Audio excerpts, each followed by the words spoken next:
Hello student. इस video में हम क्लास 7 के ज्योग्राफी के फर्स्ट चैप्टर के बारे में पढ़ेंगे। Chapter name is environment. After the long vacation when Ravi started going to school again, बहुत लंबी छुट्टियों के बाद रवि ने दोबारा स्कूल जाना स्टार्ट कर दिया। हम भी तो बहुत लंबी छुट्टियों हॉलीडेज समर वेकेशन के बाद दोबारा स्कूल जाते हैं ना, उसी तरह। So he noticed that the only playground next to his school was dug up.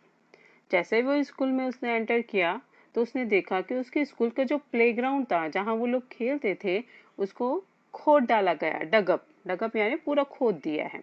people said that a huge building with many flats will be constructed there. लोग कह रहे थे या लोगों से उसने सुना, लोगों ने कहा कि यहाँ पे एक बहुत बड़ी बिल्डिंग बन रही है जिसमें बहुत सारे फ्लैट होंगे। Ravi was almost in tear. Ravi क्या रोने लग गया क्योंकि उसको प्लेग्राउंड बहुत प्यारा था, वो सब लोग वहाँ खेलते थे। When he realise that the big playground with its soft grass, तो उसे उस प्लेग्राउंड की याद आने लगी। उसे रियलाइज हुआ कि यहाँ पे वो बहुत बड़ा प्लेग्राउंड था जिसमें सॉफ्ट नरम नरम घासें थी, मैरीगोल्ड प्लांट्स थे, बटरफ्लाइज थी, गॉन फॉर एवर। तो उसे याद आ रही थी इन सब चीज़ों की। He share his feeling with his classmate, उसने अपनी ये सारी बातें, मन की बातें उसने अपने क्लासमेट को बताई।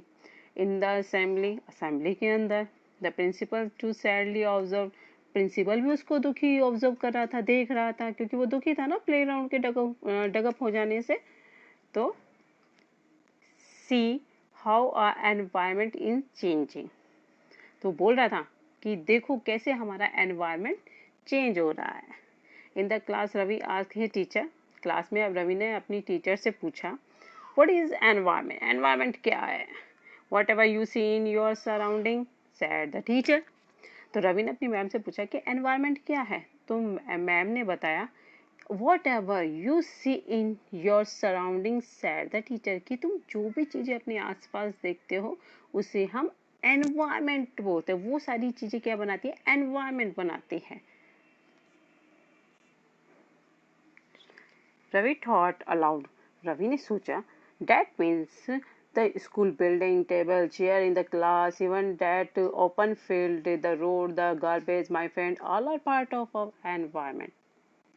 रवि ने सोचा कि इसका मतलब तो ये हुआ कि ये स्कूल की बिल्डिंग है, टेबल है, चेयर है, क्लासरूम है, ओपन फील्ड है, रोड है, गार्बेज है, और ये सारे फ्रेंड, ये सब क्या बनाते हैं, ये हमारे एनवायरमेंट का हिस्सा है।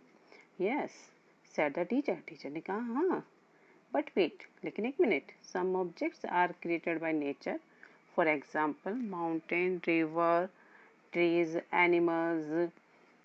तो मैम ने बोला, वेट, कुछ चीजें होती हैं जो नेचर द्वारा क्रिएट की गई है, like a mountain, river, trees, animals, and other are made by the people, और कुछ पीपल्स द्वारा बनाई गई हैं, for example road, cars, cloth और बुक्स। सो यहाँ टीचर ने 2 टाइप्स के एनवायरमेंट्स कंपोनेंट्स को बताया, एक तो natural, second is a human made. तो नेचुरल्स में जैसा देखा हमने, माउंटेन, रिवर, ट्रीज, एनिमल्स, ये सब नेचर द्वारा दिया गया है। और जो इंसानों ने बनाया है, पीपल्स ने बनाया है, रोड है, ब्रिज है, बिल्डिंग्स है, कार्स है, क्लोथ है, बुक, ये ह्यूमन मेड एनवायरमेंट है, ह्यूमन मेड द्वारा बनाया गया है। नाउ वर्क इन पेयर, ये क्या करते हैं, एक दूसरे पे डिपेंड है, ये पेयर में वर्क करते हैं। Make a list with your classmate sitting next to you of the creation of nature and by human being. तो यह टीचर ने एक बच्चों को होमवर्क दिया है कि लिस्ट बनाओ कि कौन कौन सी चीज़ें नेचुरल हैं और कौन कौन सी चीज़ें ह्यूमन मेड हैं। Ravi, Paramjit, Jassi, Mustaf, Asha were all excited about making the list. ये सारे बच्चे एक्साइटेड हो गए लिस्ट बनाने में कि कौन सी चीज़ ह्यूमन मेड है, कौन सी चीज़ नेचुरल है। What is our environment changing, why is our environment changing. Iqbal ने पूछा कि हमारा एनवायरनमेंट चेंज क्यों हो रहा है। So it's all because of our need, तो क्यों हो रहा है हमारा एनवायरनमेंट चेंज, क्योंकि ये हमारी ज़रूरतों के हिसाब से, right.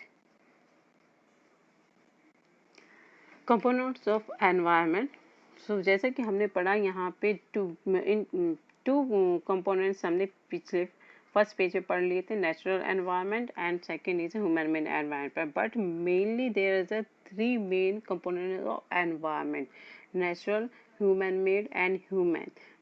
Here we can see natural environment में यहाँ natural environment को 4 parts में divide किया गया है, lithosphere, hydrosphere, atmosphere और biosphere. So we can see here, look here. Second is a human made environment. Human made environment हम देख सकते हैं जो कि ह्यूमंस ने क्रिएट किए, ह्यूमंस ने जो बनाया, लाइक बिल्डिंग है, ब्रिज हैं, रोड्स हैं, मॉन्यूमेंट्स हैं, इंडस्ट्रीज हैं, पार्क्स हैं, ऑल आर थिंग्स, ये ह्यूमन मेड एनवायरनमेंट है. और third is here the human environment. Human environment में हम ह्यूमन एनवायरनमेंट वो होता है जिसमें ह्यूमन खुद इन्वॉल्व होता है, जो ह्यूमन खुद क्रिएट करता है, लाइक इंडिविजुअल खुद ह्यूमन, फैमिली, कम्युनिटी, कम्युनिटी में समुदाय, दल बनाता है. Here is a religion, economics, political situation, ये सब क्या है, ह्यूमन एनवायरनमेंट है. इकबाल ने पूछा कि हमारा एनवायरनमेंट क्यों चेंज हो रहा है.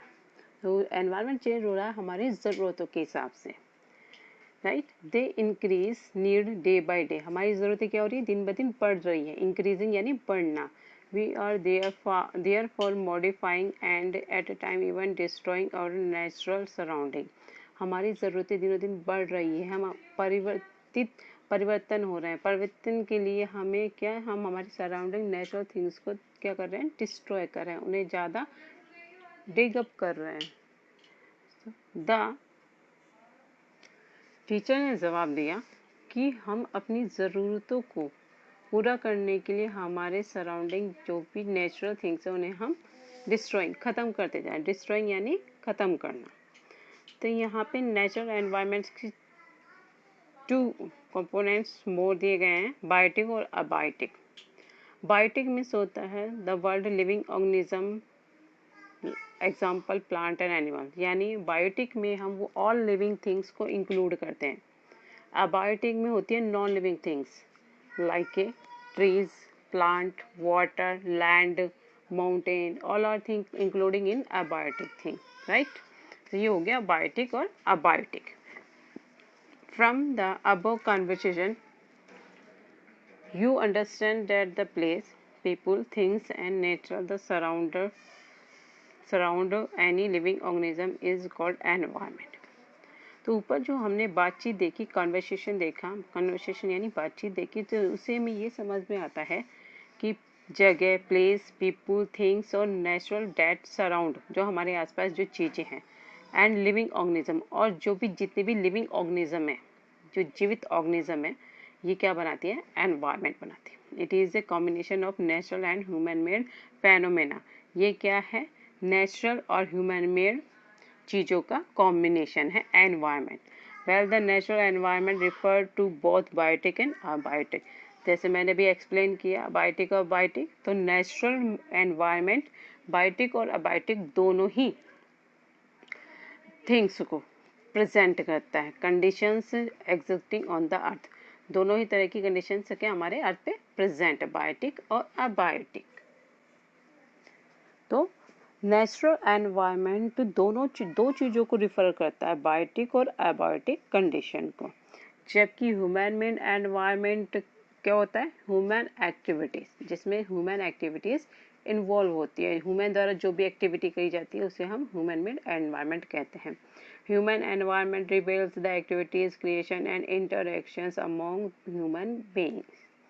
नेचुरल एनवायरनमेंट देख लेते हैं हम यहाँ पे. नेचुरल एनवायरनमेंट्स, तो नेचुरल एनवायरनमेंट से हमने 2 बातें देखी थी, बायोटिक और abiotic.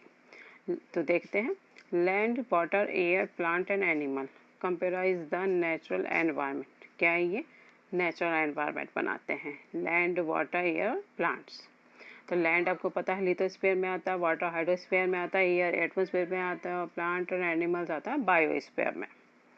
You are familiar with the meaning of lithosphere, hydrosphere, atmosphere and biosphere from your previous class, right? इन सब की चीज़ों के बारे में पहले ही पढ़ चुके हैं हम इन अपनी 6th स्टैंडर्ड क्लास में. Let us learn more some more facts about the domains. तो कुछ और थोड़ी सी बातें दी गई हैं डोमेन्स के बारे में, देख लेते हैं. Lithosphere, lithosphere is the solid crust of the hard top layer of the earth. तो जैसे कि हम जानते हैं लिथोस्फीयर्स हमारे लैंड वाले एरिया को बिलोंग करता है। लिथोस्फीयर के अंदर जितने भी हमारा लैंड एरिया है वो आता है, कॉन्टिनेंट्स आते हैं, right.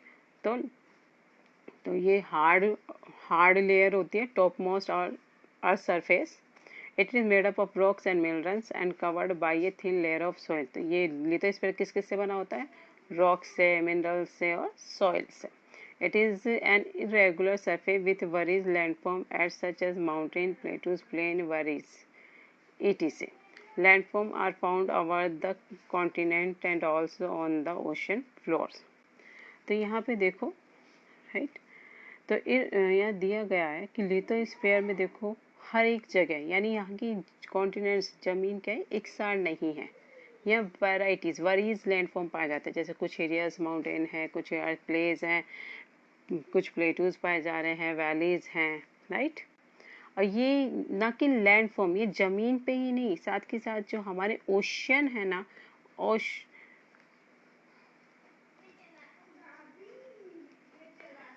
Lithosphere is the domains that provide us forest. देखो लिथोस्फीयर ऐसे डोमेन्स है जो हमें forest, grassland, lithosphere is the domain that provide us forest. Lithosphere ऐसा डोमेन है जो हमें फॉरेस्ट प्रोवाइड करवाता है, grassland for grazing, grass provide कराता है ग्रेजिंग के लिए, ग्रेजिंग यानी चराने के लिए एनिमल्स को, लैंड फॉर एग्रीकल्चर्स, खेती के लिए ज़मीन प्रोवाइड करवाता है, एंड ह्यूमन सेटलमेंट, और लोगों को रहने के लिए जगह प्रोवाइड करवाता है। It is also source of mineral wealth, और लिथोस्फीयर से ही हमें मिनरल्स प्राप्त होते हैं, राइट। देखिए इस पिक्स में डोमेन्स ऑफ द एनवायरनमेंट, इसमें हमारे 4 डोमेन्स दिखाए गए हैं। हाइड्रोस्फीयर जो वाटर को शो कर रहा है, लिथोस्फीयर जो लैंड को शो कर रहा है, एटमॉस्फेयर जो एयर को शो कर रहा है, और इन सब के बीच में जो एक छोटा सा ये जोन है जहाँ पे बर्ड्स, प्लांट्स, ये सब चीज़ें दिखाई गई है, ये इसे कहते हैं बायोस्फीयर। सो सेकेंड डोमेन्स है अपना हाइड्रोस्फीयर, और जैसे मैंने पहले बता चुकी हूँ, हाइड्रोस्फीयर वाटर से बिलोंग करता है, यानी all water body including in the hydrosphere called the hydrosphere. It is comprised various source of water and different type of water bodies like rivers, lakes, seas, ocean, etc. It is essentials for all living organism. तो वैसे हम जानते हैं कि ये बहुत ज़रूरी है जीने के लिए, लाइफ के लिए वाटर बहुत इम्पोर्टेंट है। Next third domain is the atmosphere. The atmosphere is the thin layer of the air that surrounds the earth. हमारे अर्थ के चारों तरफ जो एयर की जो लेयर्स है उसे हम एटमॉस्फेयर कॉल्ड करते हैं। The gravitational force of the earth holds the atmosphere around it, right. हमारे अर्थ का जो ग्रेविटेशनल फोर्स है, इसने एटमॉस्फेयर को क्या करके रखा, होल्ड करके रखा, पकड़ के रखा। It is protect us It is protect us from the harmful rays and scorching heat of the sun. तो एटमॉस्फेयर क्या करता है, हमें सन से आने वाली हार्मफुल किरणों को रोकता है। It consist of number of gases, इसमें बहुत एटमॉस्फेयर के अंदर बहुत सारी गैसेस होती हैं। डस्ट, वाटर वेपर्स, डस्ट होता है, वाटर वेपर्स होता है। The changing in the atmosphere produce change in the water, weather and climate. So एटमॉस्फेयर्स की वजह से वेदर और क्लाइमेट चेंज होते रहते हैं, right. Plants and animals kingdom together make biosphere. Plants and animals ये साथ साथ बायोस्फीयर बनाते हैं, राइट। और द लिविंग वर्ल्ड, बायोस्फीयर और द लिविंग वर्ल्ड, जहाँ पे सब लोग जीते हैं। Then after that it is a narrow zone of the earth where land, water and air interact with each other to support life. So biosphere वो narrow zone है, वो छोटा सा एरिया है, नैरो यानी छोटा, जोन एरिया है जहाँ पे लैंड भी है, वाटर भी है, एयर ही है, इंटरेक्ट, राइट, इंटरेक्ट है, परस्पर एक दूसरे पर क्या है, प्रभाव डालते हैं। उस छोटे से जोन को हम बायोस्फीयर कॉल्ड करते हैं, जो कि लाइफ को सपोर्ट करता है। What is the ecosystem? Ecosystem क्या है? इकोसिस्टम मैं पहले एक्सप्लेन कर देती हूँ। इकोसिस्टम एक ऐसा छोटा नैरो जोन होता है जहाँ पे हर एक क्लाइमेट के हर एक एरियाज की अपनी सेपरेट लाइफ होती है, राइट? वो होता है इकोसिस्टम। देखते हैं, let's see here ecosystem. At an NCC camp that Ravi's class was attending. NCC camp में रवि क्लास की अटेंड कर रहा था, क्लास को देख रहा था, राइट? जस्सी एक्सक्लेम्ड, जस्सी जोर से चिल्लाया, व्हाट ए हैवी डाउनपोर, क्या बारिश हो रही है, क्या भारी बारिश हो रही है। It remind me of my home in Kerala, इसने मुझे अपने घर की याद दिला दी, केरला की। और केरला में आपको पता है बहुत भयंकर बारिश होती है। So you should come and see, तुम्हें वहाँ आना चाहिए और देखना चाहिए। कहाँ? केरला। जस्सी उन्हें इनवाइट कराए केरला में कि तुम्हें वहाँ आना चाहिए और देखना चाहिए। How it's pure and poser over the lush green field and coconut plantation, कि तुम्हें वहाँ आना चाहिए, देखना चाहिए कि किस तरह से वहाँ बहुत भयंकर बारिश होती है, जिसकी वजह से वहाँ पे प्रचुर मतलब लैश यानी बहुत ज़्यादा मात्रा में क्या है, ग्रीन फील्ड हैं और कोकोनट और प्लांट पाए जाते हैं। सो हीरा फ्रॉम जैसलमेर, हीरा जैसलमेर से है। एक्सक्लेम, वो जोर से चिल्लाई, वी गेट नो रेन, कि जैसलमेर में कोई रेन नहीं होती। हीरा जो जैसलमेर से है वो चिल्लाए, एक्सक्लेम यानी चिल्लाना, कि वी गॉट नो रेन, हमें जैसलमेर में बारिश नहीं होती। वी सी ओनली कीकर एंड सैंड, वहाँ सिर्फ हम केवल कीकर और मिट्टी, सैंड यानी बालू रेत देख सकते हैं। As far as the eyes can see, दूर दूर तक हमें सिर्फ कीकर के पेड़ और मिट्टी दिखाई देती है, बालू रेत दिखाई देती है। But you also find camels, said Ravi, लेकिन रवि ने कहा कि तुम वहाँ कैमल भी देख सकते हो। यस, हीरा ने कहा, Heera says no just camel, if you visit our desert you will see snakes, lizard and many insects too. तो हीरा ने जवाब दिया, सिर्फ कैमल ही नहीं, अगर वहाँ जाते हो तुम घूमने के लिए तो डेजर्ट के अंदर, तो वहाँ तुम स्नेक, लिजर्ड और बहुत सारे छोटे छोटे इंसेक्ट्स भी देख सकते हो। रवि वंडर्ड, रवि आश्चर्यचकित हुआ, why do the animal the vegetation and the why people live vary from to place. तो रवि को बहुत आश्चर्य हुआ कि क्यों अलग अलग जगहों पर अलग अलग एनिमल्स पाए जाते हैं, वहाँ का वेजिटेशन अलग होता है, वहाँ के लोग अलग तरीके के होते हैं, तो क्यों, why are they all related to each other, क्या ये एक दूसरे पे डिपेंड होते हैं? उसने क्वेश्चन पूछा रवि ने, क्या ये एक दूसरे पे डिपेंड होते हैं? ओ यस, वेरी मच सो। तो टीचर ने रिप्लाई किया, हाँ बहुत ज़्यादा। All plants, animal and human being depend on their immediate surrounding. तो सारे के सारे प्लांट्स, एनिमल्स, ह्यूमन बीइंग से क्या होते हैं, एक दूसरे पर डिपेंड होते हैं। Often they are also interdependent on each other, और कभी कभी ये तो एक दूसरे पे ये इंटरडिपेंड यानी एक दूसरे पे पूरी तरह से डिपेंड होते हैं। ऑब्वियसली डिपेंड होते हैं क्योंकि हम लोग क्या होते हैं, प्लांट्स पे डिपेंड होते हैं, प्लांट्स लैंड पे डिपेंड होते हैं, राइट? तो ये दो एक दूसरे पे क्या है, इंटरडिपेंड है। This relation between the living organism as well as the relation between the organism and their surrounding from an ecosystem, ठीक? This relation between the living organism, ये सिस्टम रिलेशन लिविंग ऑर्गेनिज्म में भी लागू होता है कि वो भी क्या होते हैं, एक दूसरे पे डिपेंड होते हैं, as well as the relation between the organism and their surrounding from an ecosystem. तो ये अपने आसपास जो भी चीज़ें प्रेजेंट है उन पे क्या होते हैं, डिपेंड होते हैं, जिनसे ही उन वहाँ पर क्या बनता है, वहाँ का एक स्पेशल सिस्टम बन जाता है लिविंग का, जिसे बोलते हैं हम इकोसिस्टम।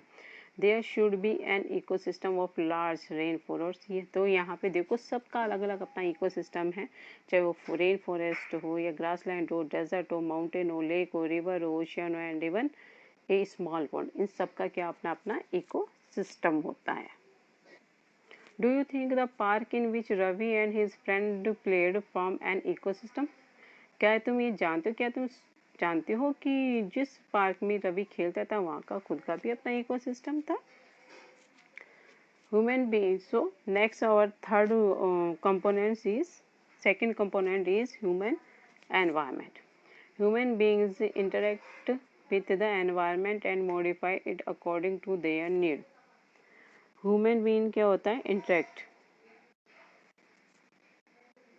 विद द एनवायरनमेंट के साथ और अपनी ज़रूरतों को पूरा करने के लिए उन चीज़ों को यूज़ करता है.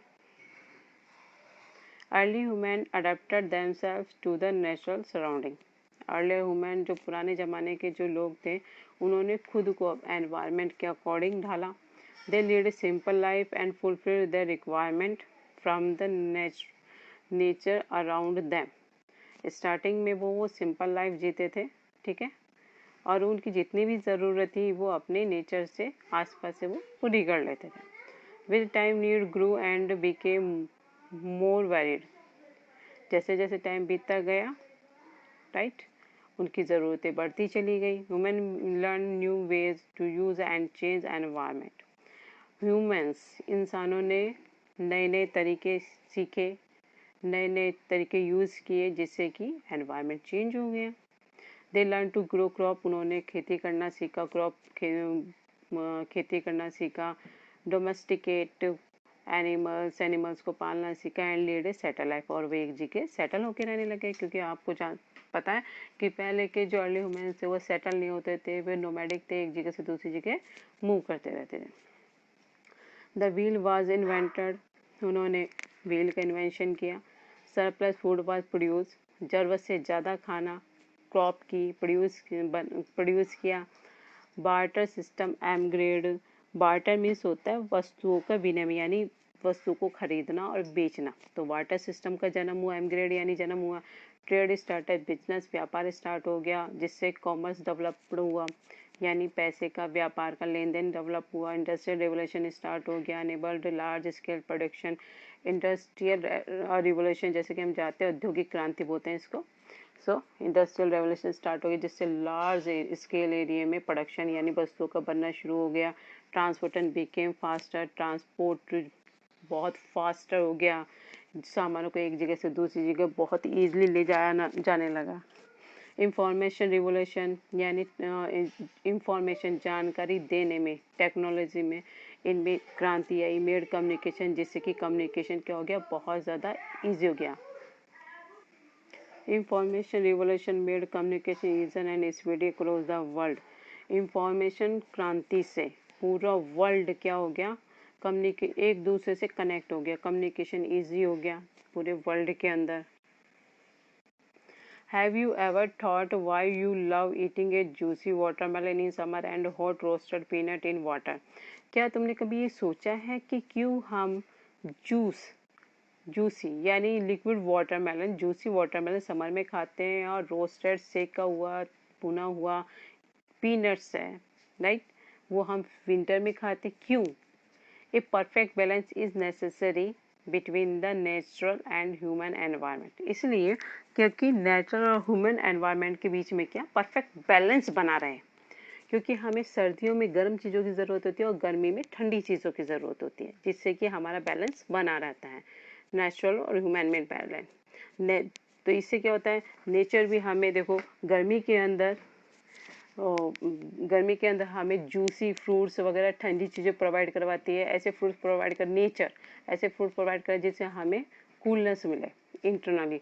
और सर्दी के अंदर हमें हॉट चीज़ें प्रोवाइड करवाती है जिससे कि हमारी बॉडी को वार्मनेस मिले. सो इससे हमारे नेचर का और ह्यूमन का बैलेंस बना रहता है. Human must learn to live and use their environment in a harmonious veg.